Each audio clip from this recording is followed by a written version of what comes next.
Sosok Ulil Absar Abdallah. Video debatnya viral dikaitkan bencana Sumatera. Sosok Ulil Absar Abdallah saat ini sedang viral di media sosial. Cuplikan videonya di Kompas TV saat berdebat dengan juru kampanye hutan Greenpeace Indonesia, Iqbal Damanik, yang dipandu Rosiana Silalahi, ramai beredar. Video itu berkaitan dengan bencana banjir bandang dahsyat yang sedang melanda Sumatera. Bencana tersebut telah mengakibatkan korban hilang bahkan meninggal. Dalam cuplikan video tersebut, Ulil Absar Abdallah mengatakan menjaga lingkungan itu penting, tetapi mengelola tambang itu juga maslahat. Maka menurutnya, penambangan itu baik. Yang tidak baik adalah bad mining. Sementara itu, Iqbal Damanik tak sepakat dengan pernyataan Gus Ulil. Menurutnya, ini adalah suatu kejahatan.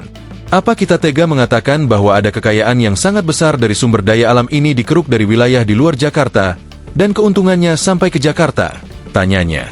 Lebih lanjut, Iqbal tidak sepakat jika penambangan hanya mengorbankan masyarakat setempat demi keuntungan dan menciptakan kemiskinan premium. Ulil juga mengomentari aktivisme lingkungan Greenpeace, organisasi yang menggaungkan tagar Safaraja 4 untuk menyoroti aktivitas pertambangan nikel di wilayah Papua Barat Daya itu. Dia menilai mazhab aktivisme lingkungan yang mengedepankan pendekatan raisonnable environmentalis lebih tepat. Mazhab aktivisme lingkungan ini, menurut Ulil, berseberangan dengan Greenpeace. Jadi ada satu mazhab aktivisme lingkungan yang lebih mengedepankan pendekatan raisonnable environmentalis. Itu menurut saya jauh lebih tepat. Jadi artinya setuju isu lingkungan diperhatikan, tapi kita juga harus melihat dampak-dampaknya, kata Gus Ulil. Dia mengatakan perhatian terhadap isu lingkungan yang ekstrim akan membawa dampak negatif. Ini sekarang dialami oleh Eropa. Contohnya adalah sekarang ini harga listrik di Jerman dan Inggris itu naik berlipat-lipat karena mereka melakukan satu transisi yang terburu-buru kepada energi non-fosil, ucap Ulil. Sosok Ulil merupakan menantu dari Mustafa Bisri. Dia berasal dari kalangan Nahdlatul Ulama. Ayahnya Abdullah Rifai adalah pengasuh pondok pesantren Mansajul Ulum, Pati. Ulil dikenal sebagai salah satu intelektual muda Islam. Ia mengenyam pendidikan tradisional pesantren sekaligus pendidikan modern.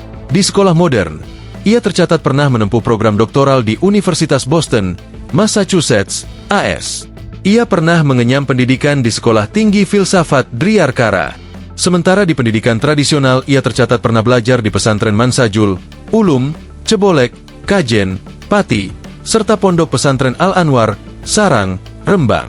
Dengan sejumlah pendidikan yang ia peroleh, Ulil aktif dalam berbagai lembaga kajian keilmuan. Di NU, ia pernah aktif di Lembaga Kajian dan Pengembangan Sumber Daya Manusia, Lakspesdam, sekaligus aktif sebagai peneliti di Institut Studi Arus Informasi, ISAI. Sementara di Lembaga Kajian Agama, Ulil pernah aktif pula di sebagai Direktur Program Indonesian Conference on Religion and Peace, ICRP. Di sisi lain, Ulil aktif di aktivitas politik. Ketika Anas Urbaningrum menjabat sebagai Ketua Umum Partai Demokrat, Ulil diberi tempat sebagai Ketua Divisi Pusat Pengembangan Strategi dan Kebijakan Pengurus Pusat. Ulil juga mendirikan Jaringan Islam Liberal, JIL. Download Tribun X sekarang, menghadirkan lokal menjadi Indonesia.